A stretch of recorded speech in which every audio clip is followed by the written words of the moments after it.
శ్రీ గురుభ్యో నమః. శ్రీమాత్రే నమః. మా భక్తి టీవీని ప్రోత్సహిస్తున్నటువంటి మా ప్రేక్షకులందరికీ ధన్యవాదాలు తెలియజేస్తూ 10 ఆగస్టు నుంచి 16 ఆగస్టు వరకు గల కాలానికి రాశి ఫలితాలు తెలియచెప్పుకుందాము. ముందుగా గ్రహస్థితిలో మిథున రాశిలో శుక్ర గురువులు ఉన్నారు. కర్కాటక రాశిలో రవి బుధులు, సింహరాశిలో కేతువు, కన్య రాశిలో కుజుడు, కుంభరాశిలో చంద్ర రాహువులు, అలాగే మీన రాశిలో వక్రించినటువంటి శనిగారు.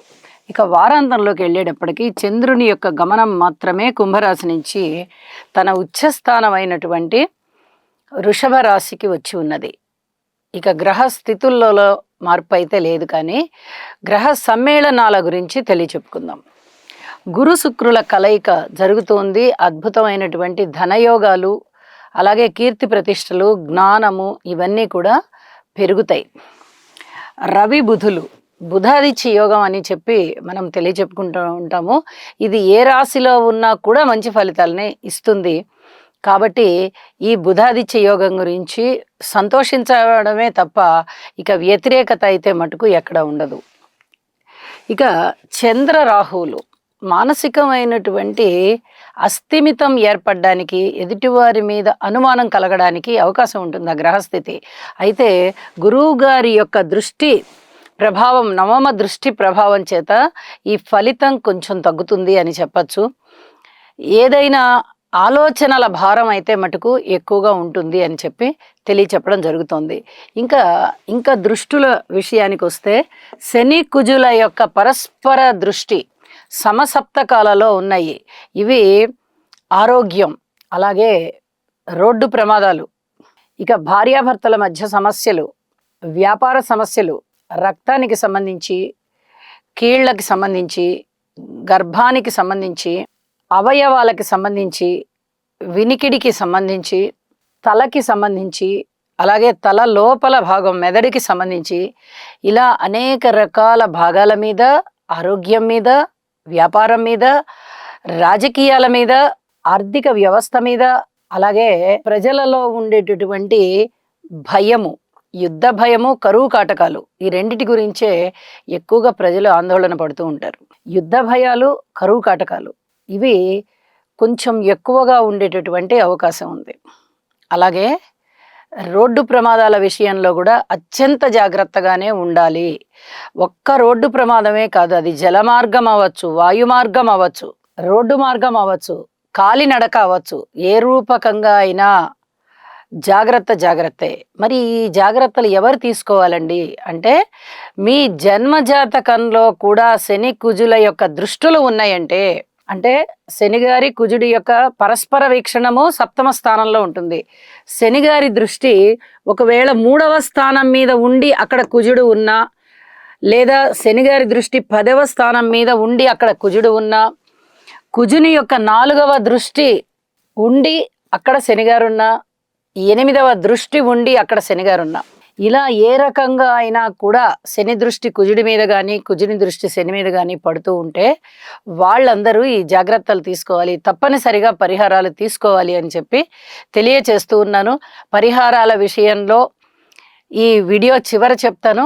పరిహారాలన్నీ ఎన్ని కుదిరితే అన్ని పరిహారాలు చేసుకోవాల్సిందిగా సూచన చేస్తూ ఉన్నాను. రాశుల్లోకి వెళ్దాం.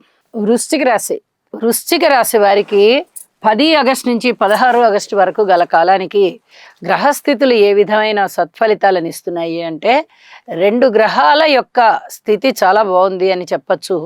అయితే శుక్రాచార్యుల వారు అష్టమంలో బాగున్నారు, లాభస్థానంలో కుజుడు బాగున్నారు. ఇవి 2 కూడా చెప్పదగినటువంటి మంచి ఉత్తమ ఫలితాలు. అయితే రాస్యాధిపతి అయినటువంటి కుజుడు చాలా చాలా బాగుంటూ ఉండగా మరి వారి మీద శనిగారి యొక్క దృష్టి పడుతూ ఉంది.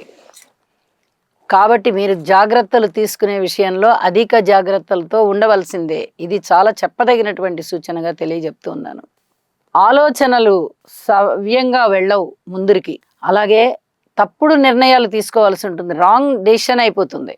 ఇది ఇలా చేద్దామా అనుకున్నది మళ్ళీ ఏదో ఒక ఆలోచన ఆవేశంతో ఇలా కాదు ఇలా చేద్దామని మార్చేసుకుంటారు. అలాంటి ఇబ్బందులు కనిపించబోతున్నాయి.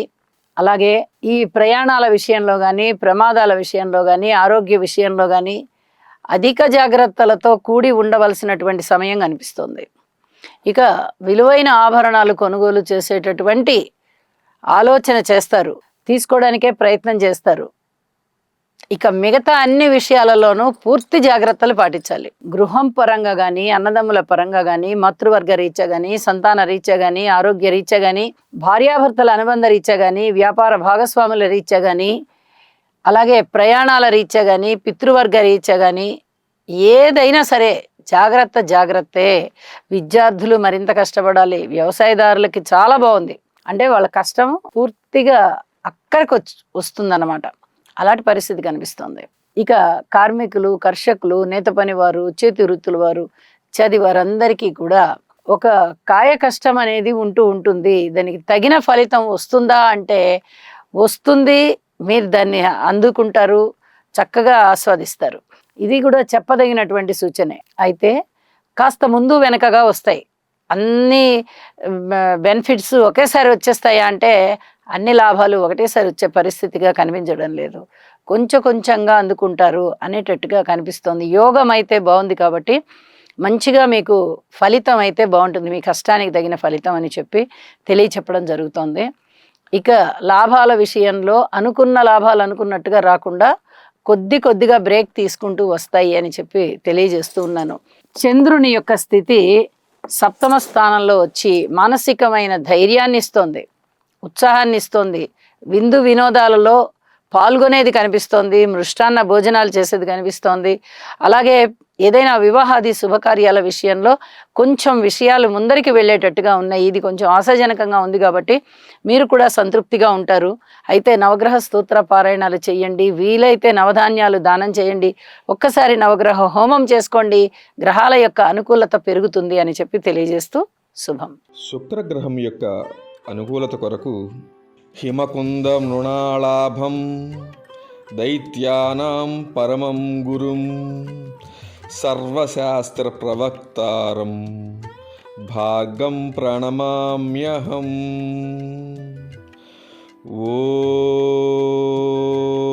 ఓం ద్రాం ద్రీం ద్రౌం సహ శుక్రాయ నమః. కుజగ్రహం యొక్క అనుకూలత కొరకు ధరణీగర్భ సంభూతం విద్యుత్కాంతి సమప్రభం కుమారం శక్తిహస్తం తం మంగళం ప్రణమామ్యహం. ఓం క్రాం క్రీం క్రౌం సహ భౌమాయ నమః.